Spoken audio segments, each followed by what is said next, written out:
Well, it's pretty clear to me that one of the main motivating factors for learning any language is to communicate your ideas in this language. I think particularly when it comes to English, people take it up because they want to get their ideas across in this language, be it for business reasons or for travelling purposes. Speaking of business communication, I think here we can see a slightly different reason for learning the language. That is to say, people don't learn it just to communicate their ideas, they learn it to achieve some type of higher goal. Typical examples of this would include pursuing their career, using this language, in our example it's English, climbing the career ladder, getting promotions, thereby also getting better remuneration. For instance, I hear a lot of people involved in the business world saying things like, "Oh, I wish I had started learning English earlier," or "I wish I could master English, then I would already be in a higher position."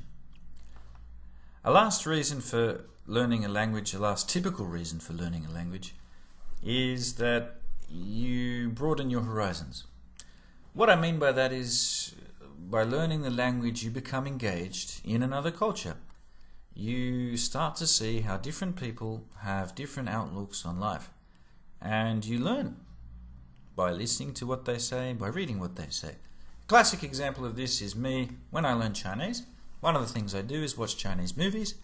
While watching the movies, I hear different viewpoints from different people that are not that typical in my culture.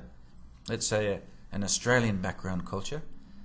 And often I find myself thinking a bit more deeply about my own life because I've been exposed to these different ways of thinking.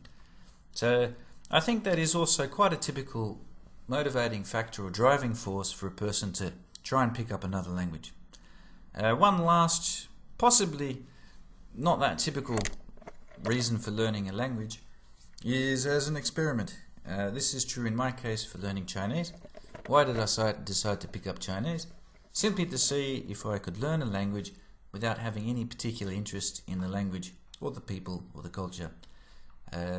Happily, I can say it's worked quite well, and as I said in my previous point, having become engaged in this culture, I now find it quite fascinating.